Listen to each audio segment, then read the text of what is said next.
그러면 윤상현 의원 하시고 그러고 나서 논의 좀 하셔서 그다음 차례 좀 넣어서 여러분 차례로 그렇게 가시면 좋을 것 같아요. 예, 윤상현 의원 하시고 그다음 논의하셔서 가세요. 예.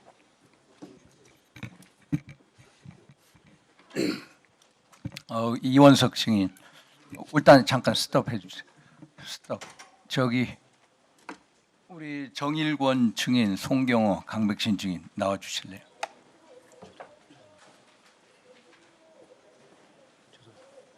아니 거기 계세요.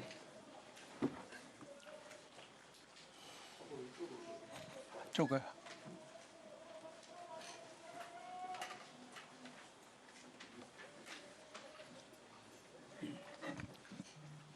이원석 증인 이 대장동 수사 또 대북 송금 수사 책임지셨죠. 그때 어떤 이재명을 타겟으로 한 정책 기획 조작 수사였습니까? 아니면 진실 규명을 위한 정당한 수사였습니까?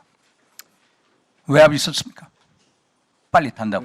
위원님, 저는 총장으로 취임한 이후에 윤석열 당시 대통령과 단 한 차례도 만나거나 통화하거나 문자나 메신저를 한 그러면 적은 정당한 없습니다. 수사였다 이 말씀이죠? 이 사건은 문재인 정부에서 다 시작돼서 저희들한테 넘겨온 잔여 사건이었지 예. 새로이 제가 수사를 정당한 시작한 수사였다. 것이 없습니다. 예, 하늘 우러 부끄러운 점이 없죠. 그렇습니다. 지난번 4월 10일 날 입장문 내셨죠. 네, 한마디로 국정조사는 보복, 기획, 편파, 강압, 표적 수사다. 또 법원의 법정을 국회로 옮겨놨다. 또 입법부가 사법부 판결에 개입하는 것은 삼권 분립에 정면으로 반한다. 같은 입장이시죠? 누구도 자기 사건의 재판관이 될 수 없다라고 저는 생각합니다. 역사상 입법부가 사법부의 판결에 이렇게 개입한 적이 있었습니까? 없었습니까? 제가 과문한지 몰라도 그런 적은 없습니다. 한마디로 헌법 파괴죠. 법치주의 파괴죠. 저는 헌법과 법률에 어긋난다라고 생각합니다. 그리고 자유공화정 파괴죠. 또 우리 증인께서 아시다시피 국정감사 및 조사에 관한 법률 8조에 보면은 현재 계속 중인 재판 수사의 소추에 관여할 목적의 국정조사는 있어서 안 된다. 알고 계시죠? 며칠 전에 김용 부원장에 대해서 대법원에 무죄 판결을 선고하라고 하시는 걸 봤습니다. 예. 이걸 보면 명확하게 재판에 관여할 목적이라는 걸 알 수 있습니다. 한마디로 국회법 위반이죠. 저는 한마디로 이번에 국정조사 헌법과 법률 완전 위배다. 맞습니까? 똑같은 증언을 두고 국정원장 이종석 원장의 증언과 박용철 부회장의 증언을 다투는 것은 법정에서 그 증언의 신빙성을 판단해야지 국회에서 할 일이 판단하는 일은 아니죠. 저는 아니라고 생각합니다. 2025년 작년 10월 대장동 1심 판결이 있었습니다. 그렇죠? 네, 그 다음에 검찰 항소 포기했죠. 네. 저 자리에 계신 남욱 증인께서는 진술이 갑자기 이재명 정부가 들어선 다음에 2개월 만에 진술이 번복이 돼요. 검찰은 또 항소 포기를 해요. 또 국회에서는 이재명 공소 취소 모임을 만들어요. 국정조사 조작 의혹이다 이런 식으로 하는 거. 아니 세상에 검찰이 항소 포기를 권력형 수사에 대해서 이런 식으로 우리 총장님 시절에 이렇게 한 적이 있습니까? 항소를 포기함으로써 대장동 일당은 형량도 올라가지 않습니다. 범죄 수익도 박탈되지 않습니다. 항소심에서 원래 수사했던 검사가 직접 관여도 못해서 공소유지도 어렵게 됩니다. 그렇죠. 이만큼 대장동 일당에 대해서 이익을 주는 이익을 항소심이 주는 거죠. 어디 있겠습니까? 불이익 취소, 불이익 변경 금지 원칙 때문에 합니다. 1심보다 훨씬 더 형량이 작아지지 않습니까? 그것은 뭐냐? 너 성남시 지부에 이 반하는 진술하지 마라. 무언의 압력이자 짜고 치는 고수다 아닙니까? 정성호 법무부 장관께서 항소 포기 당시에 논란이 일자 대장동 수사와 재판은 성공한 수사와 재판이라고 하셨습니다.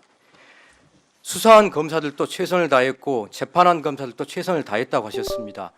그렇게 성공한 수사와 재판이 몇 달 뒤에 바로 대장동 수사한 검사 9명을 감찰을 민주당의 감찰 의뢰를 받아서 감찰 지시를 할 만큼 실패한 실패한 재판으로 뒤집혔습니다. 저는 그 이유를 납득하지 우리 못하겠습니다. 총장님 세상이 거꾸로 돌아가지 않습니까? 그런데 왜 검찰들은 그게 따라갑니까?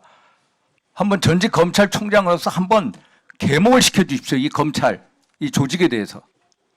제가 총장을 할 때만 해도 검찰에 대해서 믿었습니다. 아까 말씀드린 대로 윤 대통령 한 번도 만난 적도 전화도 통화도 메시지도 저는 텔레그램은 깔 줄도 모릅니다. 여러분이 안 믿으실지 모르겠지만 재임 중에 한동훈 법무부 장관을 만난 적도 없습니다. 퇴임하고도 만난 적이 없습니다. 예. 그런데 저희들에 대해서 무슨 말만 하면 내란 세력이라고 합니다. 저희들도 계엄과 내란 이 부분에 대해서 단호히 반대하고 잘못되었다라고 생각합니다.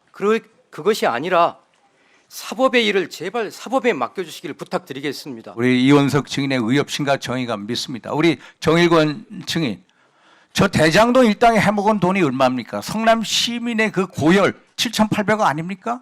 저 대장동 일당에 이재명 정부 들어서서 진술을 번복해요. 그리고 피해자 코스프레 무슨 동정심을 유발합니까? 국조 특히 증인들 아니 우리 의원들이 그거를 또 감싸 이 세상이 거꾸로 돌아가는 이 현상을 보면 뭘 느끼십니까? 저는 우리 증인께서 남욱 증인한테 이 뭐 아기의 사진을 보여줬다. 그런데 어떻게 배를 가른다는 표현이 나옵니까? 이건 상식적으로 말이 안 된다. 안 그렇습니까? 이거에 대해서 이따 말씀 주시게요. 두 번째 우리 송경호 증인, 우리 강백신 증인, 저 자리에 계신 우리 정효환 주인께서 지난 4월 7일 기관 보고 때 대장동 사건에 대해서 1차 수사팀장이었다.